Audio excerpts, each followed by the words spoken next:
if you are not using data right now in your business, that's okay, because it's gradually evolving so that there is equitable access to machine learning. That being said, even if you are not, I would say you should be looking at how can you start implementing a data strategy, even if you don't have those algorithms accessible to you yet, because they will be in the future. Hello, and welcome to a brand new episode of Engatica's interview series. I'm your host, Analytica, and we are really glad to have you join us today. And today we have Russ Wilcox, CEO of Quantum Analytica and a leading AI consultant and NLP expert. Welcome to the show, Russ. Thanks for having me. It's great to be here chatting with you. It's great to have you here too. The Engatica interview series is a powerhouse of insights from industry experts and influencers from around the world, a platform that provides the latest news on AI, automation, and technologies that will help you grow your business. Come, be a part of our community, learn, share, and grow with us. Okay, Russ. So let me start off by asking the first and the most important question. How should businesses of all sizes be preparing for a future that will be dominated by data and machine learning? Awesome. Well, that's a great question, because I think there are many tiers to that question. And so if we take a look at it now, if you take a look at the current companies that are heavily utilizing machine learning and artificial intelligence, it's a very small segment of the economy. In fact, you can probably name the major players off the top of your head, right? Facebook, Amazon, Google, Netflix.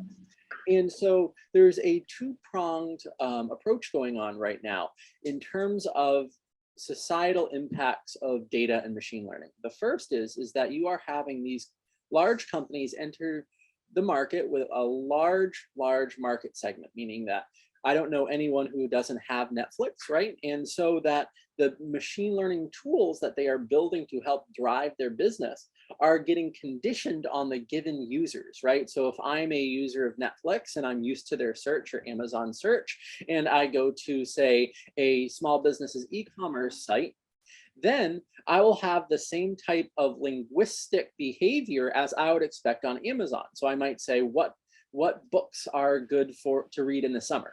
And in Amazon, that would give you some pretty decent results. But if you did that at a local bookstore, it would be looking for keywords like book or summer, and having those be indexed properly would yield to poor results and poor user satisfaction. So you see an evolution of user behavior that is going to start being driven by some of these larger algorithms at play, and the expectation that those types of algorithms will be found in other portions of the market.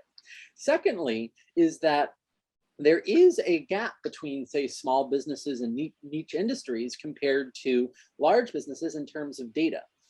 Small businesses and medium-sized businesses have access to that data, but they're not really using it to their advantage. There might be certain tools out there like Klaviyo or different types of analytics tools that allow them to essentially create some level of data-driven decision.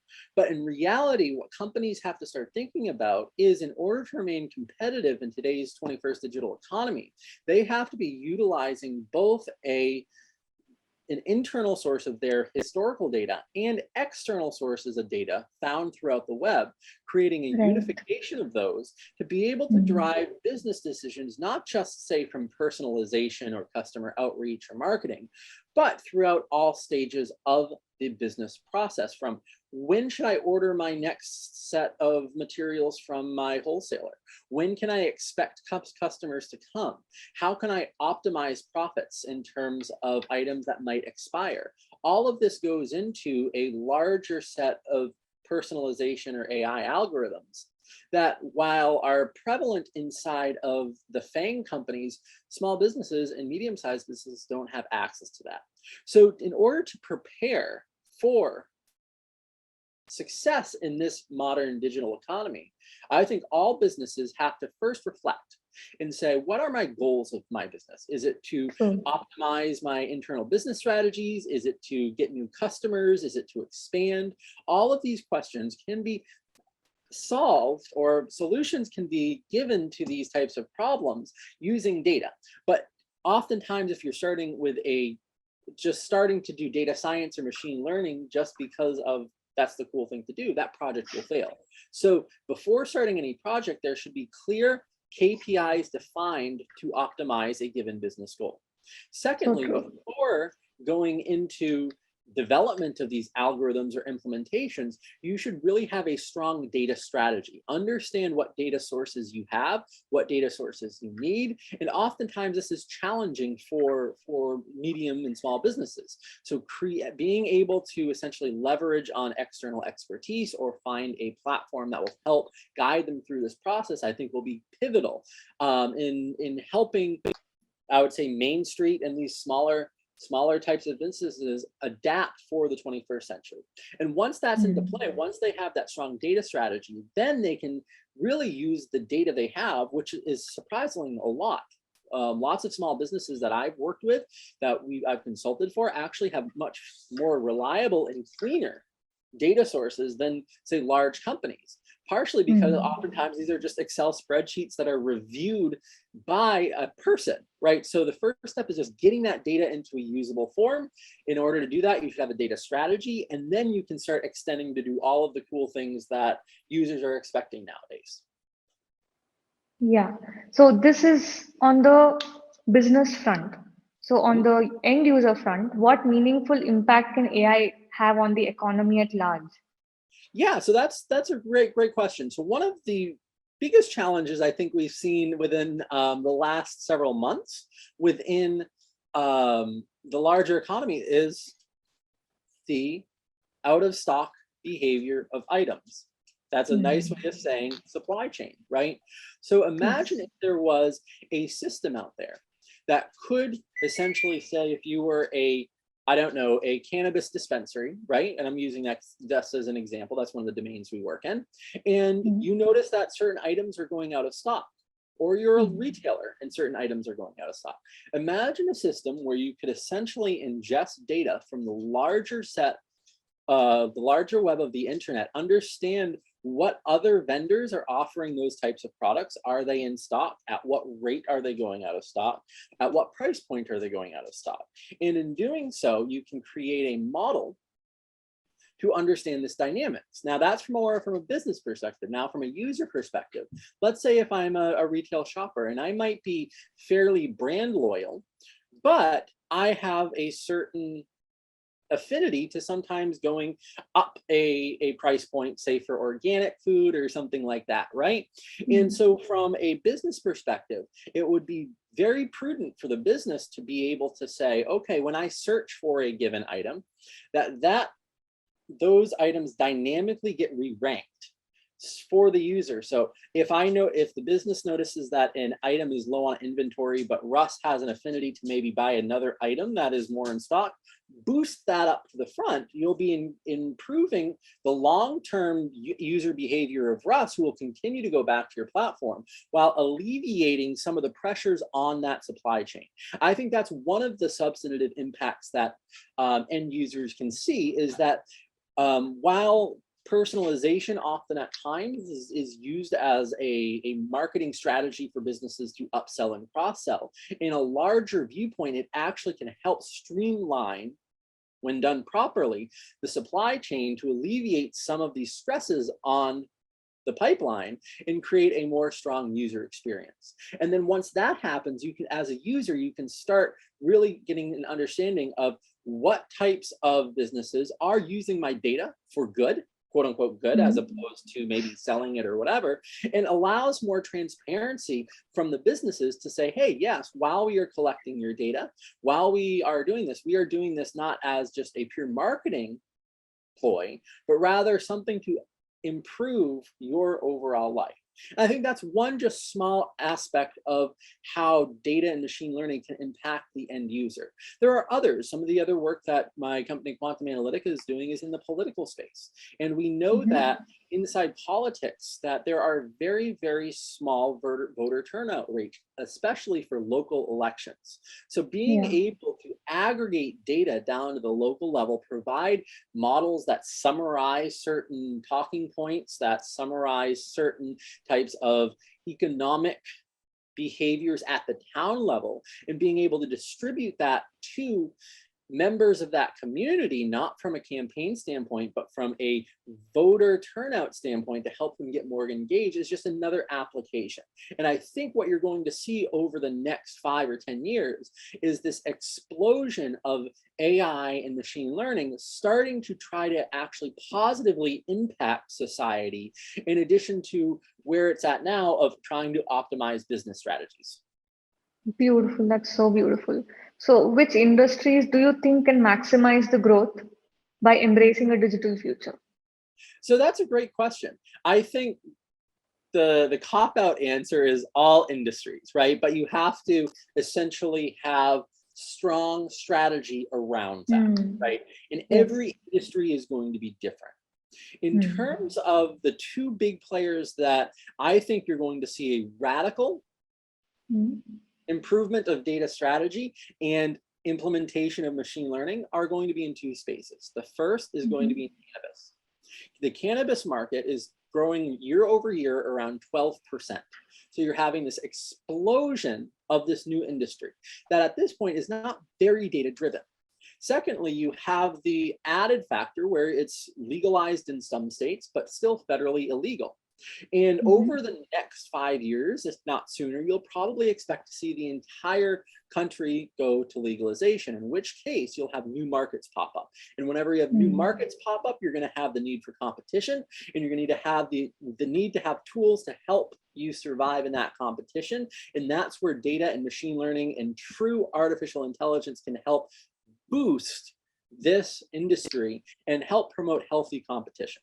The second domain, I would argue, that will have very, very strong need for equitable data science and machine learning is in politics. So right now you can probably think about, okay, large political campaigns such as Senate or president, right? They are going to be paying lots of money for a political data strategist or some sort of data strategy to essentially utilize this as an ad platform. What users do I target? How do I do that?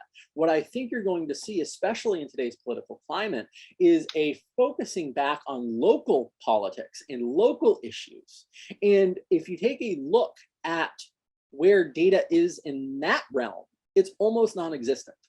And so what we're doing is we are trying to promote the equitable use of data in a positive way to help both local politicians understand the needs of their constituents and also to help the constituents understand that there are issues in their local community that can be relieved, or certain issues that can be helped by focusing on a local politics approach. But at times that data is not very accessible. They'll be found in like town reports or PDFs and these types of things that are very challenging for the average user to find.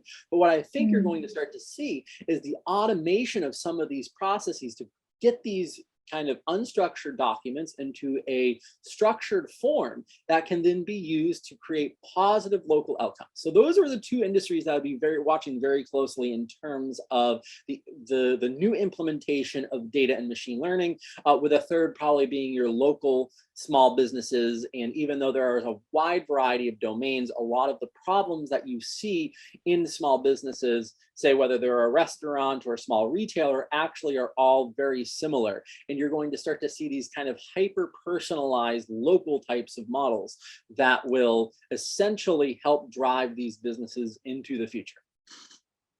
The idea itself is amazing, including these non-cliche industries, politics, for example. It is amazing. I'm looking forward to what impact we can create there Thank you. using machine learning. Yes, it's amazing. So this artificial general intelligence is all around the news. What is it, and what is the difference between AI and AGI? So this is a really good question. So I think at times the term AI can be overblown, right? If you put an if statement in some sort of code, somehow that is artificially intelligent. So let's kind of peel back the layers of this onion, right? So if you take a look at the development of artificial intelligence and machine learning, it started with the automation of tasks. right? And Yes. at times this would go back, and you can go back to the 80s and even before then and say, okay, how can we automate certain, jobs? Like I have 1.5 million files I have to extract a column out of, right? And that's not artificial intelligence, that's good programming. And then you start to see the implementation of computational science to business problems, where you start to see traditional kind of statistical methodologies like Bayesian statistics. You start to see things like regression problems and clustering problems that have been in the scientific community for decades. But then you start to see the applications to this to business problems, where there aren't these nice kind of closed form equations. I'm trained as a physicist. All of my work was, all of my training in both undergraduate and graduate school was solving these nice closed form solutions with some end thing that you can write out. And quickly, as you develop through that coursework, you started to realize you got to harder and harder problems where you can't solve these problems by hand. But in industry, that's a given. You have so much data, you don't have the ability to create these nice closed form solutions. And that's where you start to see the rise of machine learning, because at the end of the day, machine learning is going to be, you have some sort of output and you have some sort of input, and you need some sort of model. And in machine learning, this could be called a policy function. If you're in reinforcement learning, it could be some sort of objective function you're trying to minimize in a neural network, right? So you have to have some sort of transformation that takes this data that you're seeing and applies it to the output that you want to predict or classify. And that's where you start to see machine learning. And then you start going inside that onion and you get into artificial intelligence. And then here's where you start to see the really strong advances in, say, reinforcement learning, especially with deep Q networks and how we have and now have algorithms that can essentially beat masters at AlphaGo. You start to see the rise of these very sophisticated natural language processing and natural language understanding algorithms like T5 or GPT-3. And in fact, there was that article that came out a few days about that the new Google model, Google model is this artificial and truly generalized artificial intelligence. But within AI itself, there has to be learning going on. There has to be some form of human interaction that says, okay, here's an input, here's an output. You can learn this system and provide outcomes and explore in this system, right? But if you encounter a new problem or a new situation, the AI is going to break down because it hasn't seen that data. And where you start to see this transformation to AGI, which is artificial generalized intelligence, meaning that in these cases, you don't need that human anymore. You don't need the human to say, hey, here's a new outcome for you to explore. Here's a new task to try. And you're starting to see the advent of foundational algorithms that might accomplish this in the long future. Say, for example, GPT-3 is a strong foundation. You're going to start seeing things, especially within the reinforcement learning community, I think. But I still think we're quite a far away around that, right? Because there's going to be two meaningful questions, I think, that are going to come out as what is true artificial generalized intelligence. The first is, one, is that can it actually learn new behaviors unsupervised without any human output? And how do you measure that? How do you quantify that? And then secondly, if that does happen from more of a philosophical and metaphysical standpoint, is how do you differentiate self-understanding, right? And I think the talking point from this latest Google article was that, okay, this new language algorithm was self-aware. But from a philosophical standpoint, what does that mean? Right? And there has not been very strong ethical experiments around this. I don't think there's been strong philosophical experiments around it, right? Is how do you delineate between understanding and very, very, very, very robust model output? And I think where you start to bridge that is to be able to say, okay, if you have, say, a language model that can kind of is quote unquote self-aware, that can understand what the context of this given situation is how well does it do in learning a new task by itself without any external data? So if this is completely trained, let's say we have a new, I don't know, some sort of new discovery, new scientific discovery come out, right? Can that algorithm by itself ingest new data, understand that data, and then essentially provide output that's meaningful? I'd argue no, not right now, because we see this in the larger NLP community, right? We have these very, very strong base algorithms like GPT-3, like T5.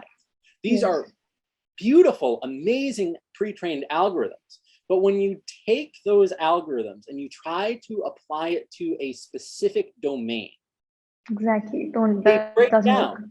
They break down. You start to see the what we call the impact of out of vocabulary terms. You start to see the impact of what in the NLP community is called semantic anisotropy, anisotropic effects within the data. And so while we're approaching, I think, foundations of AGI, we aren't there yet. And I wouldn't say that we would be there for the next several decades, if at soonest. Just based on the fact that what we're seeing in the NLP community, and I'm not going to digress and talk about other problems in computer vision, because that's not my strong suit. My strong suit's in NLP. From what we're seeing, especially with the need of pre-training and fine-tuning, there aren't strong automated ways of doing that. And there are certainly not strong ways for models to essentially generalize to be able to learn that domain to create those outcomes. So I think if you take a large look at what does it mean to be artificially intelligent, the first step is you have to be able to automate things. You have to do some sort of task that might be traditionally statistical in nature.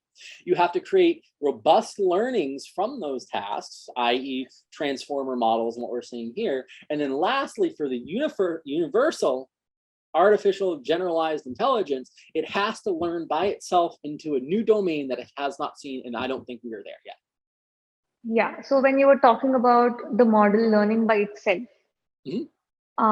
my question, it just echoed with many other people's questions, like what if it learns too much? What if it overpowers humanity?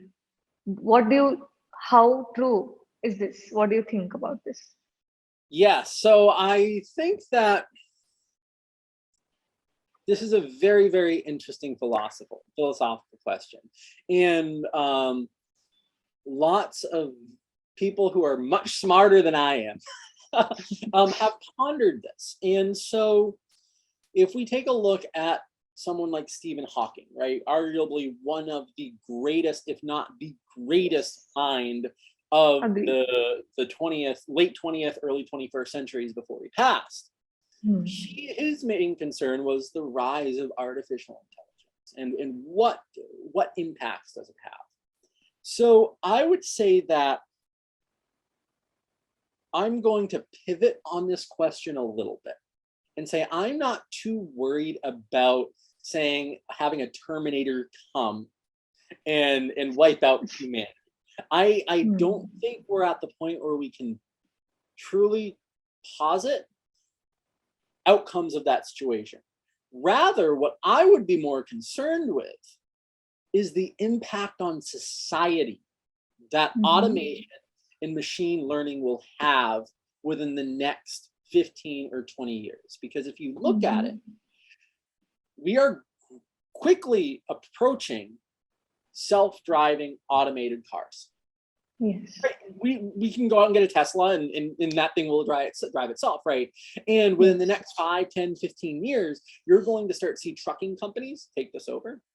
You're going to, because why would they? Well, in the long term, if there's strong efficacy around this, they don't have to, the AI in the trucks don't have to sleep, so it improves productivity. They don't have to pay sick time. They don't have to pay health insurance. They don't have to pay bereavement leave. They don't have to pay anything except whatever the cost is for that system and to upgrade it, right? And the same thing you're going to start to see in retail, right? You're going to start to see this displacement of the workforce. And when you start doing that to large swaths of the economy without having strong societal safety nets, such as retraining, the ability to go for a new job if you are older, how do you get trained for that? How can you transition if I'm 45 and I'm a truck driver and all of a sudden, okay, my fleet is now going to be all, some sort of automated system. What do I do with my life? That is a deep concern, because I do not think we have the infrastructure to support such a large displacement of our community. And I don't want to sound alarmist. Don't get me wrong. I think humanity in general is a brilliant species, and we've overcome lots of very, very bad and challenging things. And we're not in an easy time right now, for sure, but I have the hope that humanity will succeed.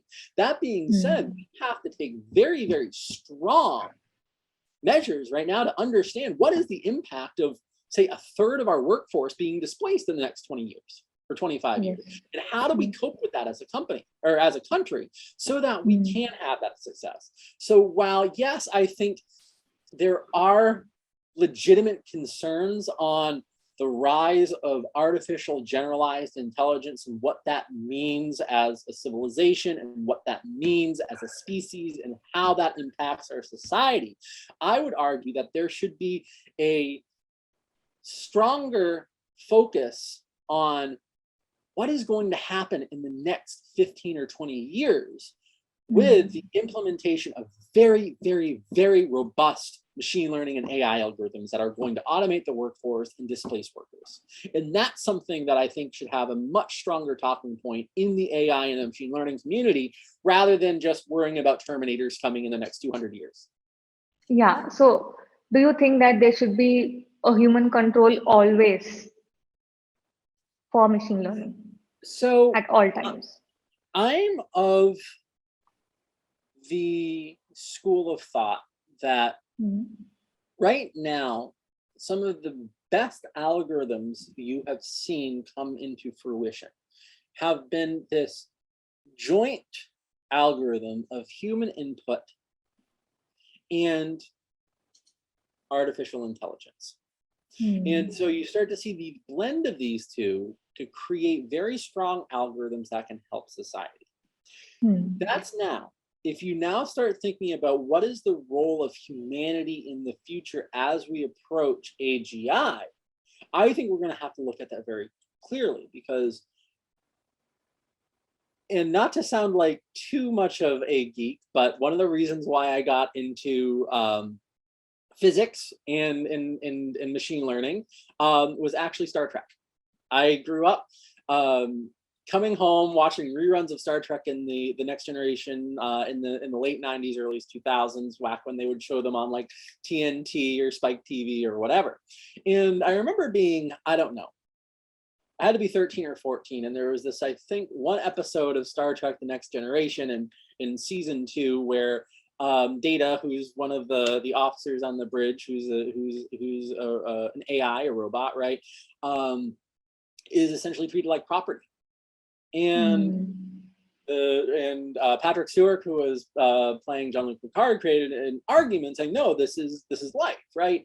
And so in terms of in the future, I think those are very strong philosophical arguments that we have to figure out. At what point does self-awareness come? How does that qualify as life? How does that impact us, right, as a species? How do we view life in this terms, if this is how you want to view it like that? Those are all questions in the future that I think right now we have to start building the philosophical and ethical roadblocks for, so 200, 300 years down the future, we're not caught off guard.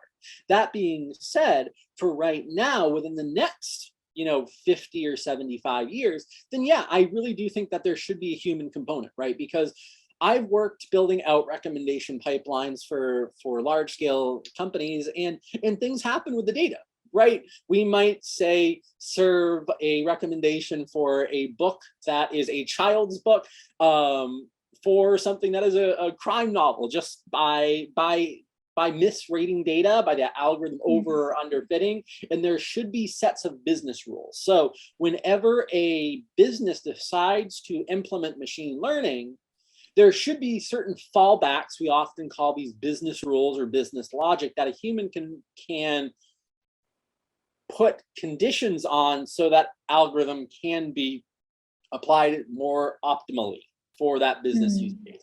So I think for right now, yes, there should be that human component of being able to not turn on or off the algorithm, even though that's the case, right? And this is where you get into things like A/B testing, right? If you are a large retailer, you are essentially putting out new recommendation models every couple of weeks, and you A/B test and turn one on and off, right? And so there's the human ability to turn on and off something that performs well or doesn't perform well. And then you have the extension of saying, okay, if you have an optimal algorithm that sometimes produces noisy results, then you have to have certain logic in there. And then yes, as you start going on, if I'm say, driving in my self-driving car, or there's some sort of data hack, right? Because that is a concern, right? Around implementing these types of technologies in motor vehicles, is that there is a fail-safe where the human can take over. So I think there's going to be stages of these types of ethical developments that need to be developed that are going to be very, very pertinent in the short term, as how do we deal with machine learning as a larger society and help protect outcomes, whether it's business or personal or safety outcomes. And then those foundations can be started to be expounded upon to form some sort of philosophical or ethical understanding of, once we get to the point of AGI, what does it mean to turn on or off something that may or may not be self-aware? Very important. Yeah. Thank you, Russ. Those were wonderful insights. So before we end, do you have any other sound bites you would like to leave our audience with? Yeah, so I would say that if you are not using data right now in your business, that's okay, because it's gradually evolving so that there is equitable access to machine learning. That being said, even if you are not, I would say you should be looking at how can you start implementing a data strategy, even if you don't have those algorithms accessible to you yet, because they will be in the future. So how do you transform your mindset, especially as a small or medium business, to say, yes, I know my customers, I know what's worked for me in the past, I'm not going to change, to saying, what can my data tell me? And how can I create a strategy with outcomes, or with goal outcomes, that can be applied in a way that will return a positive impact, whether that is financially, business, from a business standpoint, from a consumer standpoint, and start thinking more critically about the use of data in your small business, in your political campaign, in your ordering of materials, because that's where you're going to start being able to see the impacts of machine learning on the local economy. And while those tools are not out yet to help take that data and transform it into insights that you can readily use, it will be soon, and you want to be prepared. Thank you so much, Russ. This conversation has been an amazing thing that I've done today. Yeah, thank you so much. For more content, subscribe to Engati and tap the bell icon to get access to exclusive content from thought leaders from around the globe. Thank you for tuning in. We'll see you in the new expert soon. Thank you.